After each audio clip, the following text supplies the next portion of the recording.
At one stage, we had 375 members. Wow. Within very short time because the need at that time.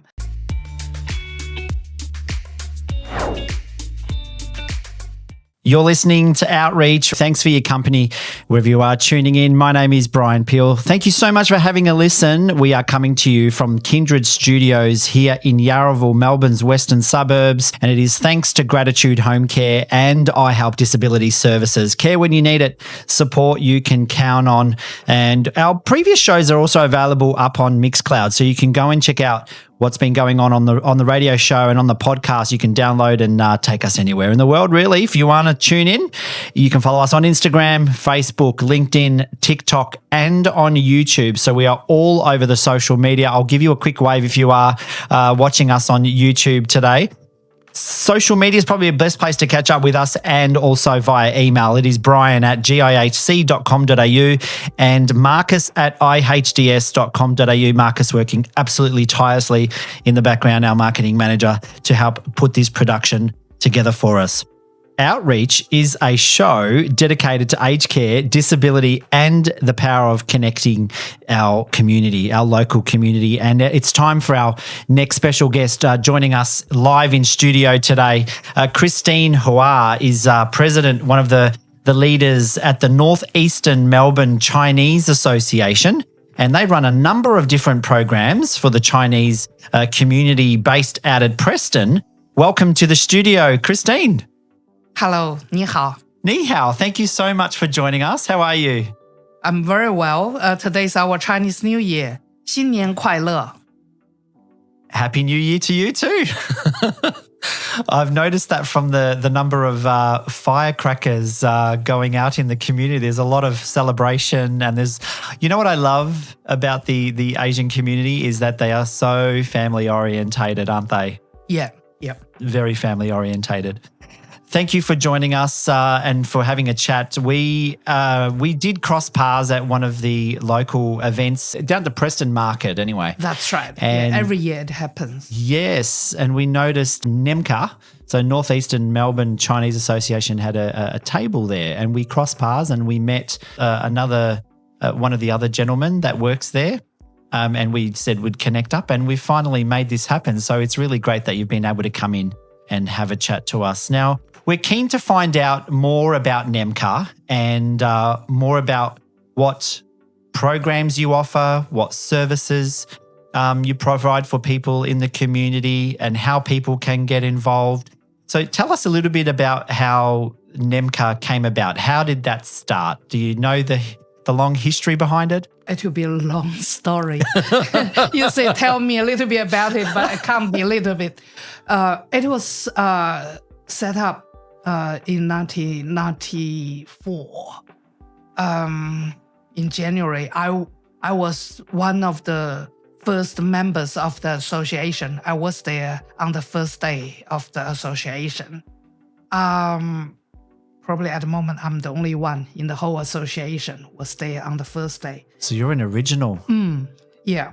At that time, I'm not sure if you still remember, Bob Hawke issued Chinese overseas student a permanent residence after the Tiananmen Square massacre. Yes. Yeah, there were 40,000 overseas students issued permanent residence. And then their parents, their wife and children came over. So very soon it became 100,000 like Chinese. The problem with them is they don't have language. Most of these students came as a language student. They only paid the fee. They don't have the language. They came here to study English, but they haven't learned much. And then Tiananmen Square massacre happened, and their parents came, their wife came. All of these people have no English, and they came here. They become really isolated and very lonely. Some old parents told us the story like every day they stand on the side of the road, just count the cars and count how many colors of the cars to spend their time. Some of them, those will say they are better of them. they actually talk to another person on the street, and then they start to meet at the park. I'm not sure if you know the Panda Park at Thornbury. Yes. And then they are more. There was a local GP who's from Shanghai, Dr. Stanley Chang, and then they want to visit doctors as their like they go to the cinema, they visit doctors and talk about their story, but very often they cry. They say, they leave their children, the child, and maybe the daughter married Australians, and then the culture is very different. They can't speak the language, can't talk to and feel really isolated. Like it's so different from China. In China, your next door neighbor, and then you can talk to each other, chat about so many daily life things. And here you have nobody. You come out and you see no Chinese. So they very often, they're very depressed. They cry to GP. They talk to the GP about their problems. And then the GP, Dr. Chang, is the one who actually think about, set up an association to make them socialize. And then he went to the local council, Darabin Council. And then council was very supportive, provided us some funding to subsidize the venue, the council venue. So we started from there. At the beginning, we meet at a local shop on High Street, Northcote, and then become too small. And then Dr. Chang went to the council help. So we got a bigger and bigger venues to meet. At one stage, we had 375 members. Wow. Within very short time, because the need at that time. And so that was 32 years ago. Until this year, the association has been running many programs and still very popular at the moment. We have 286 members. Although there are many, many other Chinese organizations set up in the like Box Hill, Glen Waverley, but still in our association, we still have so many members to come to join our activity. So isolation obviously plays a really important part in how NEMCA became a part of the local community in Preston. Did you see a dramatic growth in the participation and the uptake of people becoming members of NEMCA over the years up until this current day? Yes. At the beginning, I should say at the first 10 years, we had more members. At that time, most of these overseas Chinese students, they work in the factory because they don't have a lot of language. So all the factories are around the High Street. On the High Street, start from Northcote to end up a reservoir. At that time, now Northcote become a trendy area and Thornbury. But at that time, Thornbury has many factories and Preston. So most of these people live on this side. That's why we call the Northeastern Melbourne Chinese Association. At that time, we had more members. Gradually, these people have savings. They start to move to Doncaster, to Mount Waverley, Glen Waverley, Box Hill. So we actually lost some members. Yes. Yeah. So location obviously plays an important role in that. Preston is your main area for NEMCA, but you did mention that there are other Chinese associations across other parts of Melbourne and other suburbs, but you also have members who travel quite a distance to come to your programs. Yeah. I think there are two reasons. One reason is we have our activities during the weekend. So in the weekdays, they can look after their grandchildren, and the weekend they can come here. And the weekend has free public transport. That's very important to them as well. Another thing is our activities, very good.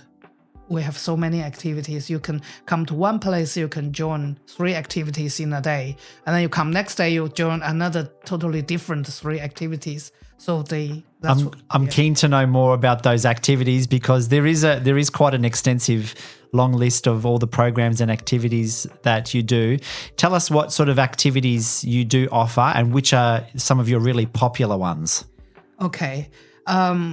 Saturday, we have fitness dance. This group mainly have women majority of our members are over 60.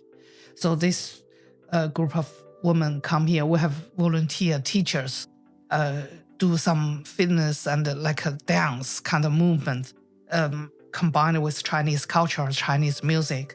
It's very popular, mainly women. And then we have table tennis. That's another very popular activity in Chinese. That's a very popular sport back home in China. That's right, exactly. Great table tennis players. That's right. And then we have Tai Chi. Tai Chi is very popular because our members are old people. Not everyone can play table tennis. Yeah. And another activity is we have this fashion parade. Interesting. They wear Chinese costumes. Very beautiful costume, and then they walk slowly with Chinese music. It actually looks very beautiful because it doesn't involve a lot of fast movement and still very beautiful. Actually, the mainstream society really like our, we call Chinese fashion parade.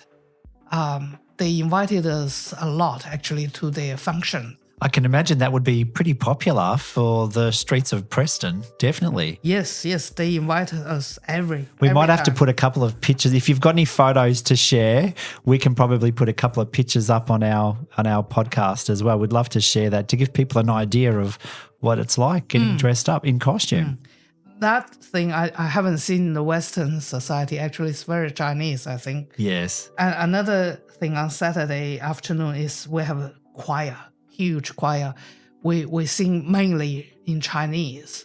But this singing brings people together because we sing some songs of our childhood, some songs of when we were young, and some recent songs. How good would that be for some people, especially those who are feeling, alone or lonely or isolated, to come to your program and be able to relive their childhood again and perform those songs with friends in a choir? Yeah, it's very, very important. We don't do it's very community choir. We don't do you sing like opera kind of things and voice training. Does anybody try to do the opera? No, we just come and sing. That's it. Sing the songs. Yeah. The teacher doesn't train your voice, doesn't make a high pitch, low pitch, or different part. We just come here, sing together. Sometimes men sing their few sentences, and then the woman, or you sing two sentences ahead, and then we follow you. We don't have this voice training. I mean, it's, in another word, it's not very professional. Yeah, but people enjoy it. Our choir is such a huge group. Yeah. And then we have Chinese music instruments group. This group is really small. But we have Chinese bamboo flute. Oh, wow. And we have erhu. It's people say it's Chinese violin. Yeah, the Chinese music instrument. That's also another talent to have, to be able to play a particular instrument, especially a traditional piece of equipment that comes from China. Yeah. And last programs, sometime we have karaoke, but not all the time. Our machine is broken. Oh, that sounds like fun, Christine. So what sort of, I'm curious now. So the machine's broken. Because they've been used too much. That means it's very popular. Yeah, they've been abused. I won't say abused. They've been used too much, and then we need to buy a new one. Well, look, it is a running theme. It is a bit of a joke for people out in the community to go out and, go out on a Saturday night, go down to Little Bourke Street and jump into a karaoke bar and sing a bit of karaoke. What kind of karaoke do they sing at your program? In this box, they have Chinese songs and some English songs. You just tap on the screen, the name of the song or the name of the singer, and then the song will come up, and then you just tap, and then the music will start, and then they hold microphone. Has anybody done Dolly Parton and Kenny Rogers duet? No, I don't think so. But they are people sing the Sound of Music. old. The old remember? type. Yeah, we are old group, old age group. Might be time to fix up that machine again and get people back for some karaoke. I think we just need to buy a new one. The karaoke machine actually developed so fast. If you buy one now, it's much advanced than 5 years ago. It's very popular too with Asians community because I live close by. We've got a lovely Vietnamese family that love karaoke, and Saturday nights, we go to bed, might be going to bed at 11 o'clock or 12 o'clock, and all I can hear is some ladies singing karaoke across the road in Vietnamese or Chinese. It's great. Yeah, singing itself is a very happy thing. And then people also can show off. It's a very happy thing. Yes, but it's great for social connection. And I think having these programs available, particularly for people in those age groups. So what type of popular age groups do you cater for? Obviously, seniors and aged are probably the more popular people who attend these groups. Is that what the majority of our members are 60 years old and 60 years old and older. But we do have few 50s years old people come as well. I haven't finished yet. Yeah. We have Sunday program. Oh, you got Sundays as well. Only Saturday, it's a lot. That's just on Saturday. I'm tired already just thinking about it. Sunday, we have another type of dance. Actually, if you call it ballroom dance or Australian sequence dance. That's a bit fancy. Very. Yeah. Very. And then we have a good teacher. We have a lot of people love this dance. Now, that's at the hall? At the Masonic Hall? Yes. So where they probably would have done a lot of ballroom dancing many, many years ago, probably. Mm-hmm. Yeah. Mm-hmm. Yeah. And we still have ping pong. Ping pong is so popular. Yeah. We have it on Saturday and Sunday. And Sunday we have mahjong, Chinese card game. Mahjong. Yes. We have mahjong on Sunday. And then we have chit-chat, information exchange. We also have seniors fitness dance. These people are mainly over 80 years old. And we have a teacher who is 88 years old. She was a gymnasium sporter. A gymnast. Oh, yes, that's wow. the word. Yeah. And then she lead all these old people do some gentle fitness movement. Oh, how beautiful is that? Yes, it's really beautiful. And then we have English class. We have volunteers come to teach these old people English. We call it English social class because once they walk out the room, they can't remember anything. But they say just, Chinese have this learning culture. They really think learning is a high level activity. They come here just to learn. So, but it's the thought that counts, right? That they want to learn. Yeah. Yeah. So it's the thought attract them to come here to attend the English class. And then we have Chinese, chess, Chinese chess game, sometimes card game. Yeah. Yeah. And that's for Sunday. Every second Sunday, we have calligraphy. That's beautiful Chinese writing. Oh, wow. Chinese characters, they actually come from picture drawing. If it's a fish, at the beginning, it looks like a drawing of a fish and gradually turn to a character of fish. But even now, you look at it, you still think it is similar to a fish. Yes. So we have calligraphy. Calligraphy is art, a kind of art. It follows different. It's like painting. Western society painting. It show your character.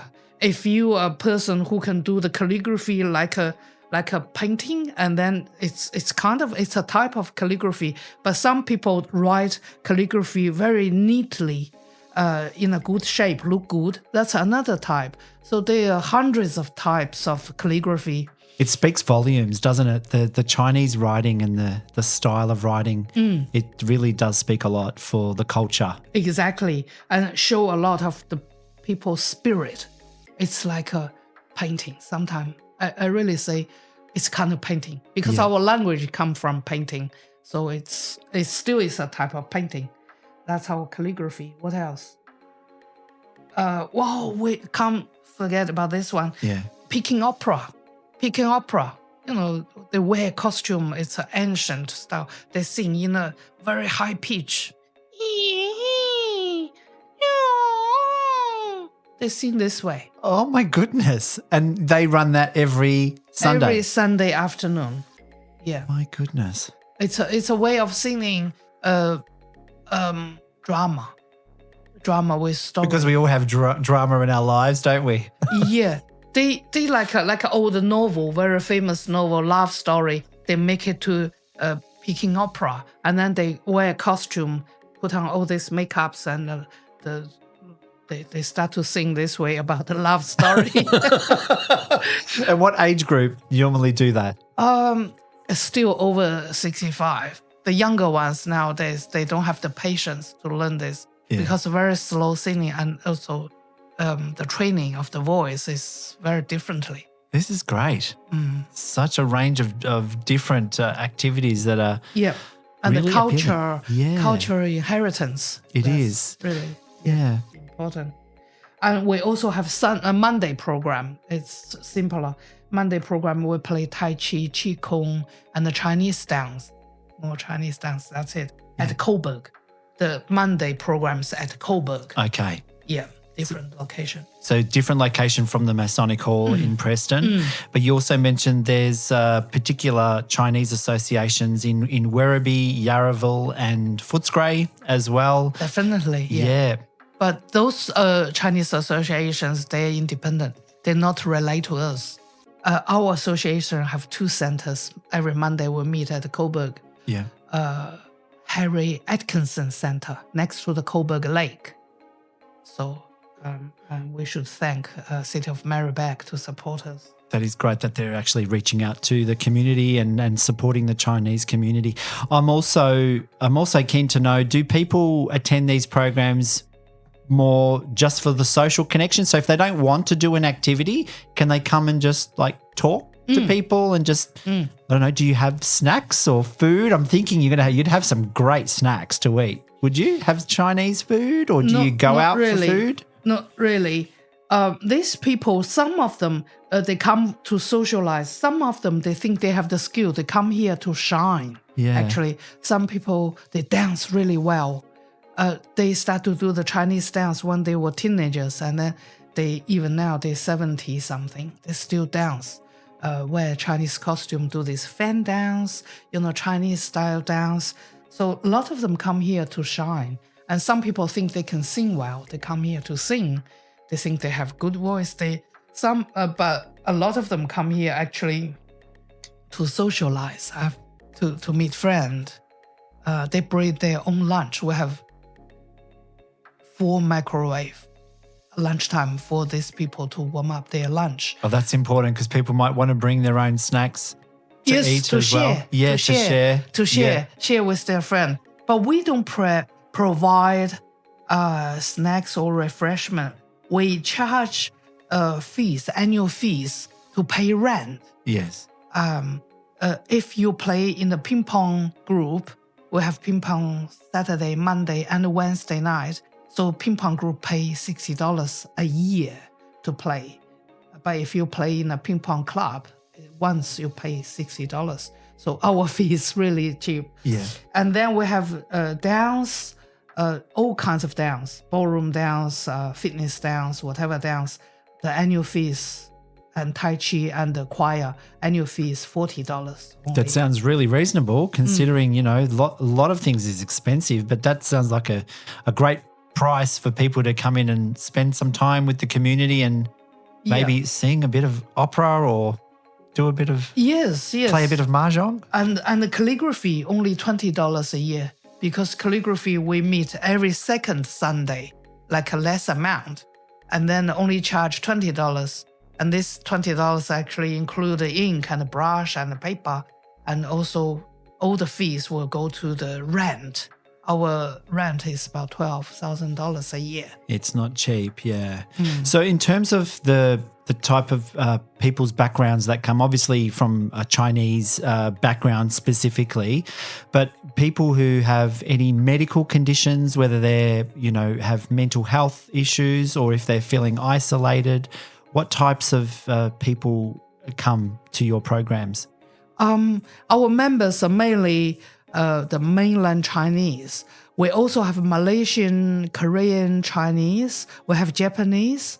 We have Iranian girl who doesn't speak any Chinese, but she loves to come to our ping pong group because she enjoys it. So she uses mobile phone translator to speak to people. But when you play ping pong, you don't really need to talk much. You just, and our members can say basic English like hello, play. So they just match, play. And then, so we welcome actually old people from society to join us. But our members are mainly from China. I want a couple of stories. Do you have a story, any positive stories, or someone that comes to your group or has been coming for a long time, or someone who may have hesitated a little bit and now they are having the time of their lives? Do you have any positive stories to share about your programs from some of the people that come? We, 14 years ago, I would say 16 years ago, we had a president who just retired from his work in China and came here to join his son in Melbourne, and he and his wife. And he loves singing and dance.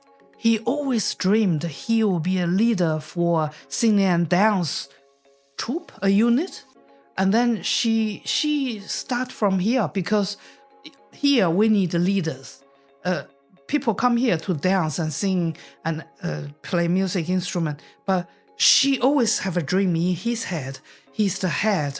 He's the leader of singing and dance, and the you call troupe or a unit, big unit.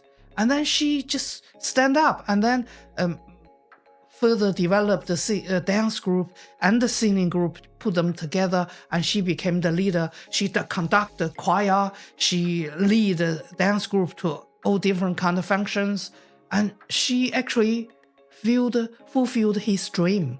She couldn't do this in China when he had his job. He didn't have the chance to do this.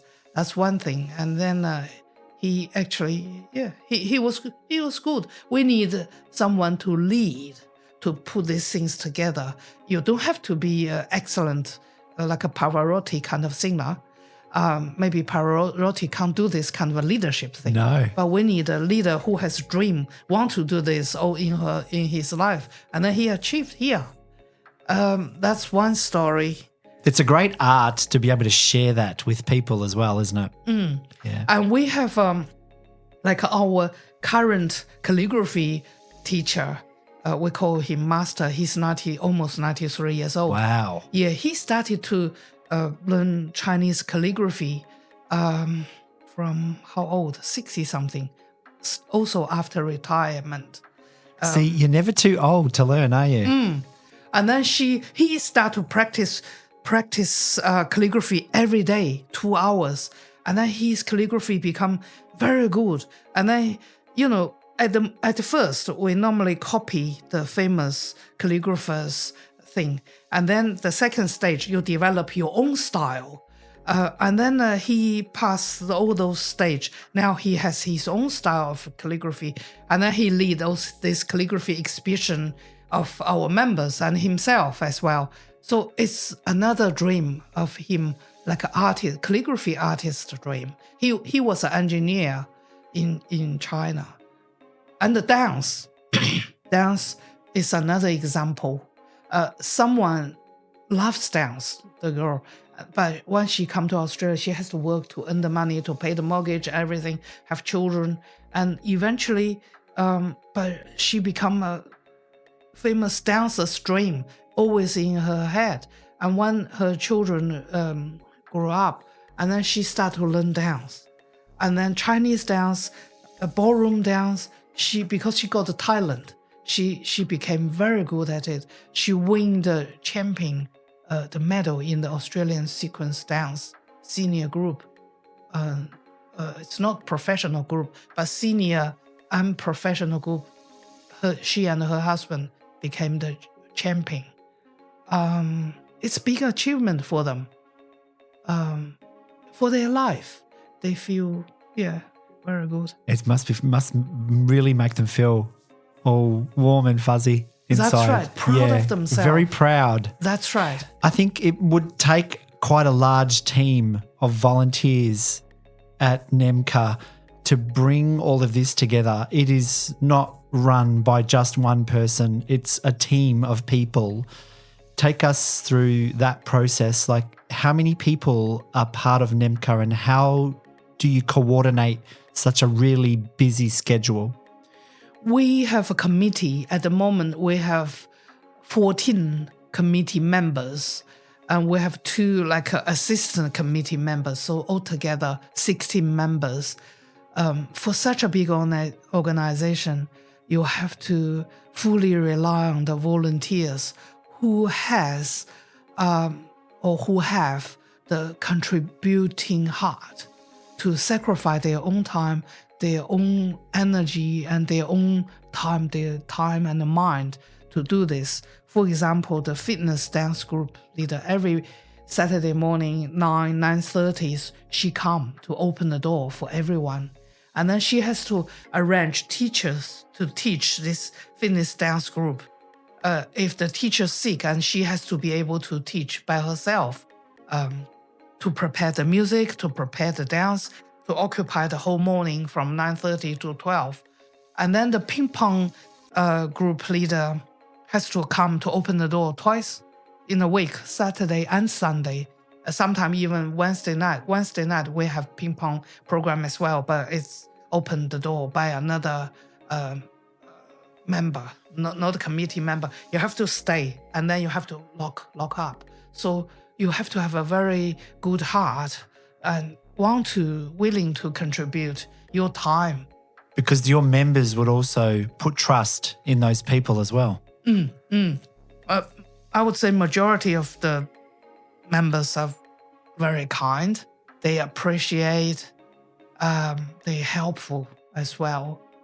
But it's like older society, we do have some members, they don't do much, but they're very good at criticizing. Yes. So lots of criticism, but no ideas or no solutions. Yes. That's right. Yes. Absolutely.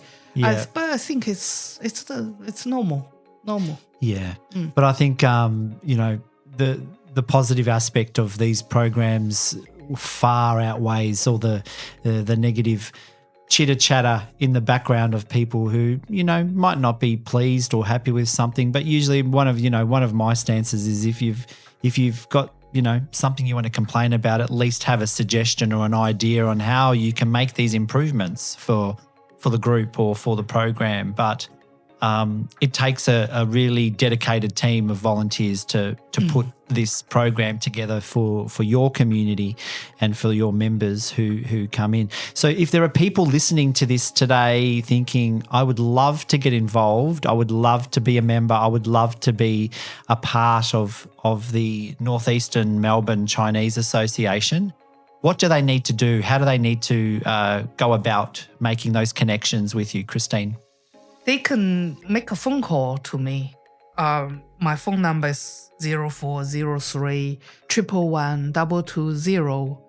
I'm the one can speak English and Chinese. Sometimes if you call some other members, they can only speak Chinese. They probably won't understand you. But I think that's the problem maybe I might have made once when I called one of the numbers and it was a gentleman who answered. I went, oh my goodness, he doesn't understand me. But yeah, luckily I've got people in the office who can understand a bit of Chinese and they can communicate. But yeah, that's great. That's great. Yes. Language is very important. Very important. Yeah. You can contact me. I'm not sure if you Google NEMCA, you can find our web address or not. We do have a simple, like a 2 pages web address. But try it. Try to Google it. If you can find it will be good. And membership costs $40, is that right? Yeah. Averagely, I would say something like I said, ping pong group, because they are more, so $60. Other groups like choir, tai chi, all the other groups are $40. And then we have this very old members group, They can't sing, they can't dance, but they play mahjong. They say their chit chat. For those people, their fees is $25 a year. So our fees is very affordable. So would you be able to cater for some people who have disabilities as well as obviously aged care as well? Definitely. Actually, a lot of our members are using aged care service called My Aged Care. Yeah. And we do have people in the NDIS program. One of the person in the NDIS who has depression, and her membership fee actually can be reimbursed by her case manager. So I think that's another example. We really helped someone with depression. Definitely something to look into for the people out there in the community. If you're wondering, you can definitely make an inquiry through to the Northeastern Melbourne Chinese Association and speak with Christine about that. But yeah, NDIS and My Aged Care home care packages or supported home care packages may be eligible to have those fees deducted from their packages or from their funding in order for them to contribute to these types of community activities and community participation as well. But just some in terms of My Aged Care clients that come through from the local Chinese community, if there's people listening out there, give us a couple of words of encouragement, Christine, in Chinese to people who are listening to this, who are wondering about joining the program and what they can do to become a member, and if they had any aged care inquiries, what process they need to do, connect. 我说中文吧，我首先呢，祝大家马年吉祥，新年快乐。如果你要想参加我们东北区华人协会，我们有唱歌跳舞，还有乐器，还有很多活动，书法，京剧。欢迎你们来参加我们，可以给我打电话0403111220。